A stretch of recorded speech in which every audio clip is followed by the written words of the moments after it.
수십 년 세월 지속되어온 처절하고 비극적인 대결과 적대의 역사를 끝장내기 위한 군사 분야 합의서를 채택하였으며 조선 반도를 핵무기도 핵 위협도 없는 평화의 땅으로 만들기 위해 적극 노력해 나가기로 확약하였습니다.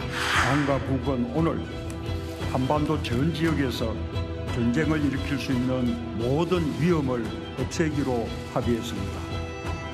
남북 군사공동위원회를 가동해 군사 분야 합의 사항의 이행을 위한 상시적 협의를 진행하기로 했습니다. 최근 북한의 계속되는 도발이 우리 국민들에게 실제적인 피해와 위협을 가하는 상황에서 9.19 군사 합의가 우리 군의 대비태세에 많은 문제점을 초래하고 있다고 평가했습니다. 따라서 오늘 국무회의에서는 남북한 상호 신뢰가 회복될 때까지 9.19 군사 합의 전부의 효력을 정지하는 방안을 추진하자 합니다.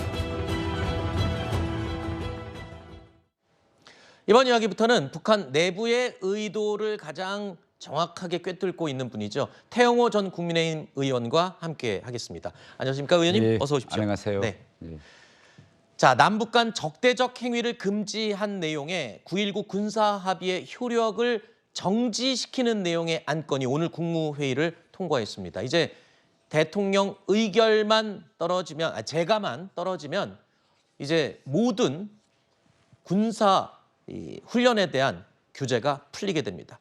문재인 정부 시절에 합의가 이루어진 내용이었었는데 윤 대통령이 재가하고 북한의 일을 통보하면 이제 족쇄가 모두 풀리는 겁니다.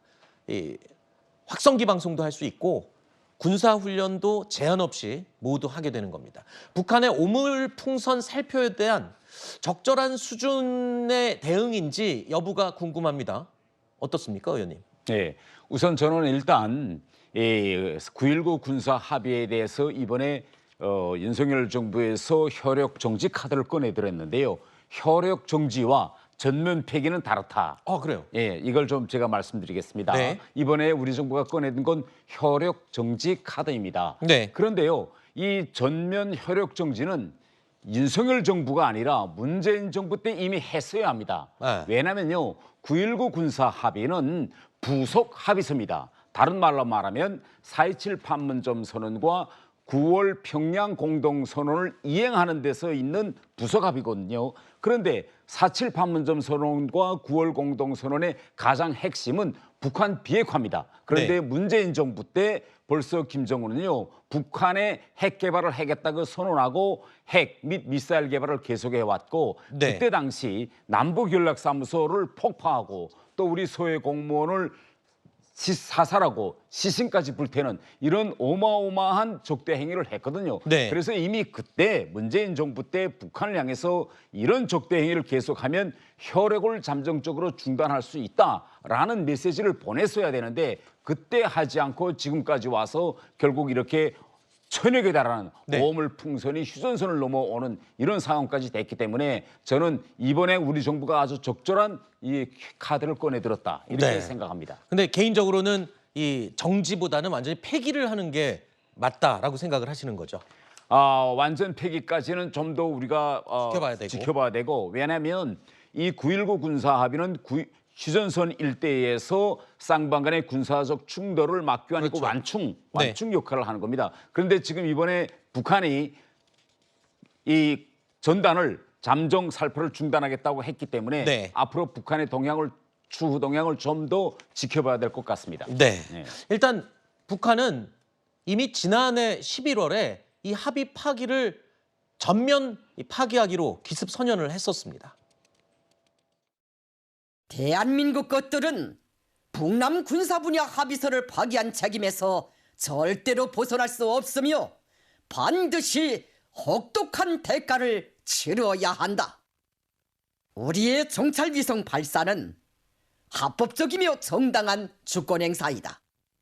그러나 대한민국의 정치 군사 깡패 무리들은 불법 행위라고 손창해대면서 극단한 대결 광기를 부리고 있다. 지금 이 시각부터 우리 군대는 9.19 북남 군사 분야 합의서에 구속되지 않을 것이다. 들으신 것처럼 북한은 지난해 11월 이미 9.19 군사 합의를 파기했습니다. 먼저. 그리고 오늘 이제 우리도 9.19 군사 합의의 효력이 정지되는 내용의 국무회의 안건을 의결했습니다. 이제 대통령 제가 후면 대북 확성기 방송할 수 있고요. 이와 관련된 군사 훈련도 할 수 있게 됩니다. 빙수야 빙수야 사랑해 사랑해. 김정은은 민주적 절차를 거쳐 북한의 통치자가 된 것이 아니다. 전대미문의 세습 독재 체제에 기생하는 자. 남조선 괴뢰들의 심리전 방송 재개는 우리의 병진 노선에 따르는 정상적인 공정과는 하등의 연관도 없는 생뚱같은 도발이다. 북과 남 사이에 불신과 적대, 반목과 대결을 고취하기 위해 심리모략전에 필요한 신형 대북 확성기들을 구입하는. 자, 의원님. 지난 시간에 나오셔서 그 분석을 해주셨어요. 북한이 대북 전단지에 아주 예민하게 반응한다고 말씀을 해주셨는데 그런데 그거보다 더 몸소리치기 싫어하는 게 이 대북 방송이라면서요. 근데 이게 언론에도 지금 많이 나오고 있지만 도대체 어느 정도 예민하게 반응하는 건지 의원님은 좀 더 자세히 설명을 해주실 것 같아요. 예, 이 지금 김정은으로서는 제일 큰 위협이 북한 내부로 우리가 한류가 들어가고 북한 전문들이 지금 엄청나게 우리 한국 드라마나 또 우리 이제 K-팝을 소비하고 있습니다. 그래서 지금 미성년자까지도 총살하면서 내부 기강을 지금 잡고 있는데요. 이번에 오물 풍선이 내려오면서 우리 정부가 꺼내던 카드 중에 하나가 대북 확성기 방송을 재개하겠다는 건데 만약 이 확성기 방송이 재개된다면 결국은 내부적으로 그렇게 김정은이가 단속했던 우리 K-팝이라든가 네. 또 우리 트로트라든가 또 우리 뉴스가 북한으로 군인들을 향해서 방송되게 됩니다. 그런데요. 지금 이 휴전선 일대에는 70만에 달하는 북한 군인들이 나와 있습니다.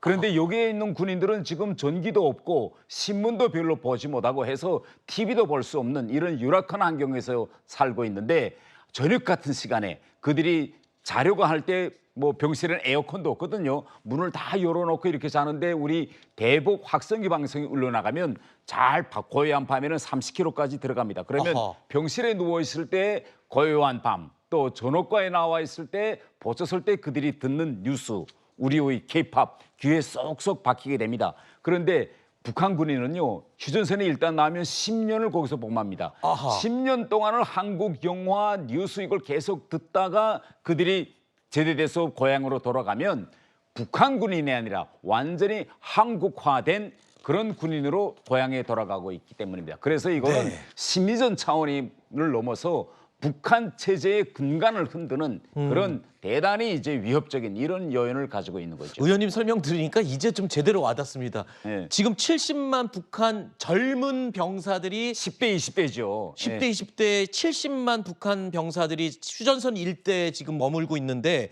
거기에 10년 동안 우리 남한의 이 K-팝이나 뉴스를 듣다 보면 자연스럽게 이 사상이 굉장히 물들 수 있다. 그 부분을 굉장히 김정은은 예민하게 생각한다. 자, 비슷한 질문이 하나 더 있습니다. 지금 이번에 북한이 오물풍선 살포의 원인으로 김여정이가 직접 언급한 부분이 바로 대북 전단지였죠. 국내 탈북인 단체가요. 오는 6일 USB를 북측으로 잔뜩 날려보내기로 했습니다. 이 USB 안에는 뭐가 들어있느냐? 가수 임영웅 씨의 노래 등이 담겨있는 USB라는 겁니다. 그런데 궁금한 게 있습니다. 이 USB를 풍선으로 대량 살포한다고 쳐도 북한 주민들이 그거를 어디다 끼워서 볼 수 있는 장치들은 집들이 다 있나요?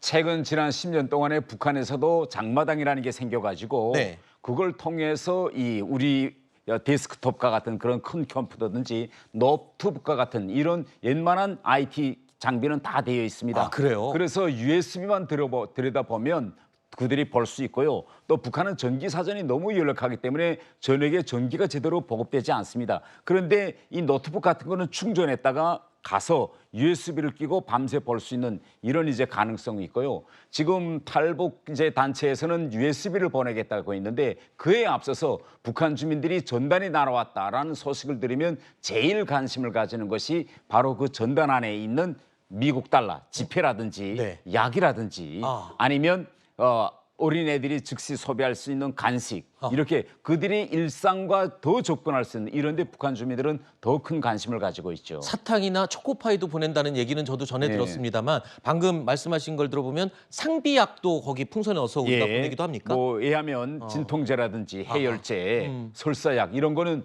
우리 한국제가 북한에는 대단히 이제 잘 맞거든요. 네.